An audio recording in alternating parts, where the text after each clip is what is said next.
This is the tale of two sisters who took a trip to Jordan together. Well, it wasn't exactly together. You see, while these sisters were twins, they were as different as sisters could be. Jennifer loved history and adventure. And Jessica, the quintessential social butterfly, found her adventure, well, in other ways.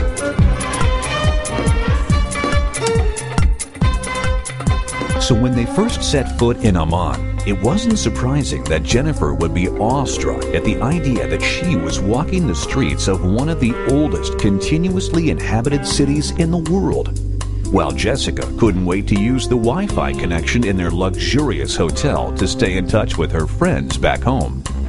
In fact, both girls had occasion to wonder if they had ever left home. Their accommodations at the Kempinski, the Hyatt, and Radisson were lavish with all the amenities they were used to. As both women discovered, Jordan is a place where a visitor can lounge in trendy restaurants until the wee hours, then wake up the next morning to a lavish Jordanian breakfast before running off to the gym.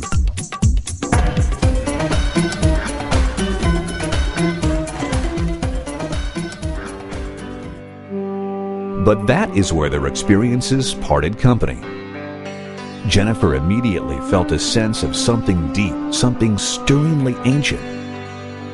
In fact, what is known as modern Jordan is actually superimposed over thousands of years of human history, dating back to the beginning of recorded time. History is not just a school subject in Jordan. It is in the very air one breathes.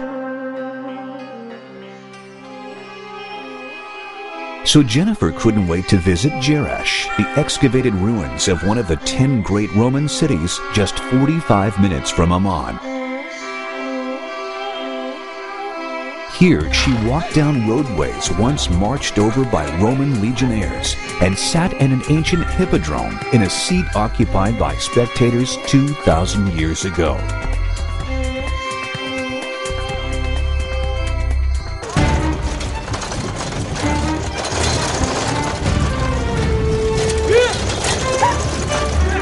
When I grow up, I want to be a gladiator.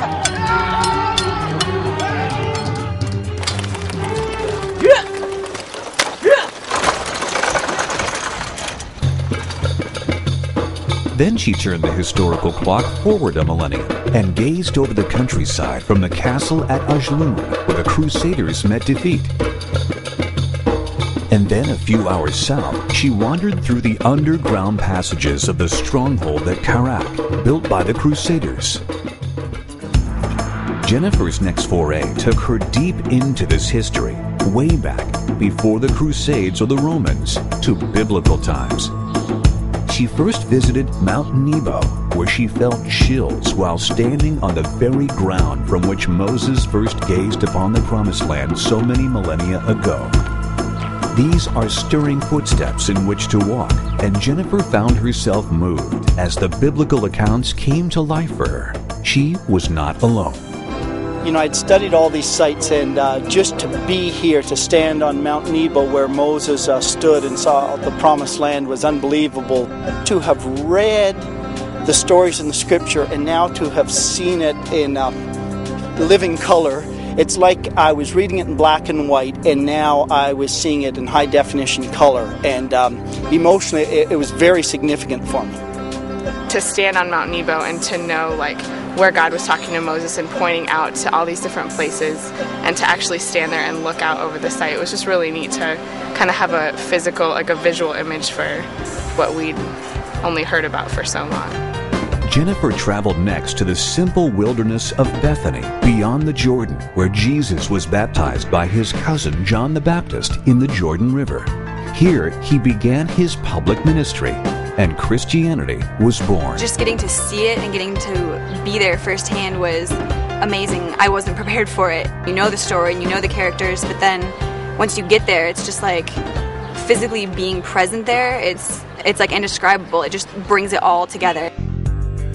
Meanwhile, Jessica was equally moved while volunteering at a school for children with disabilities.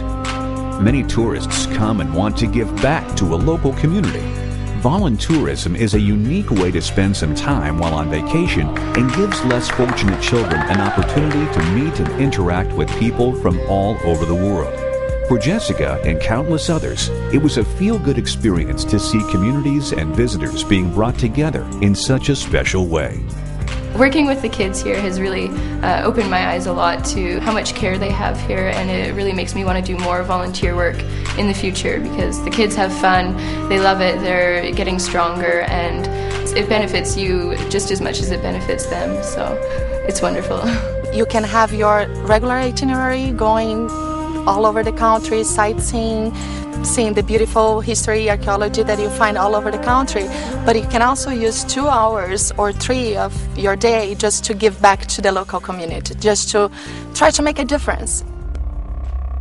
The ancient city of Petra is one of the marvels of Jordan that had drawn the sisters to consider a vacation here. Perhaps no place in Jordan elicits more awe than this hidden city, painstakingly carved out of the sandstone walls of a 600-foot canyon by the long-ago vanished Nabatean civilization. Recently named as one of the new 7 wonders of the world, Petra, once a thriving metropolis, was lost to the Western world for hundreds of years. Looking up at the heights of the majestic treasury, Petra's most famous site, Jennifer couldn't help but wonder, how did the ancient Nabateans build it? The next day found Jennifer venturing into another wonder, this one designed by Mother Nature, the Wadi Rum, where time itself stops. The Wadi Rum offers breathtaking views and a silence so deep, Jennifer swore she could hear the echoes of the countless travelers who have crossed it on their way to the Holy Land and the footsteps of generations of Bedouins who have made this great desert their home. It is harsh terrain on which to live, but one of striking beauty that beckons the visitor to explore.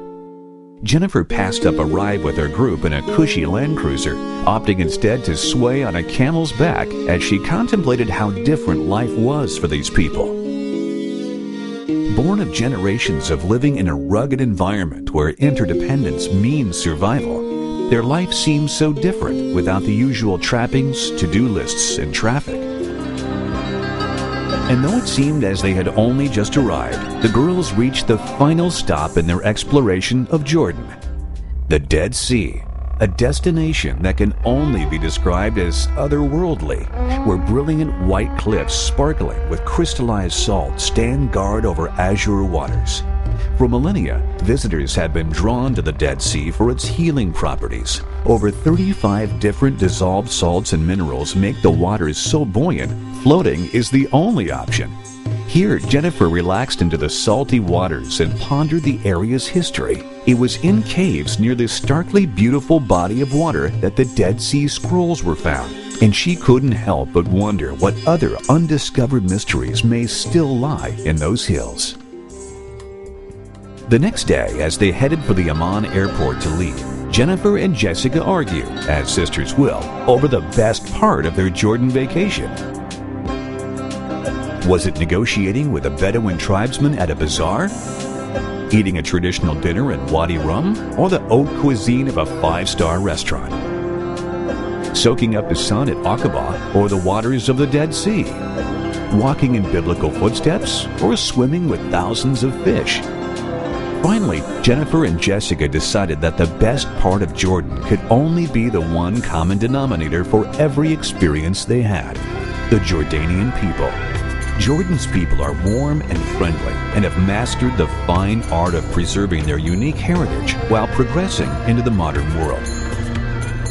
It was a vacation, they concluded, that exceeded all expectations, a conclusion common to Jordan's 6.6 million annual visitors. And so our tale of two sisters ends with satisfied sighs and incomparable memories of their time in Jordan. For once, they are in total agreement. For unsurpassed adventure, history, hospitality, and more, Jordan offers the vacation of a lifetime.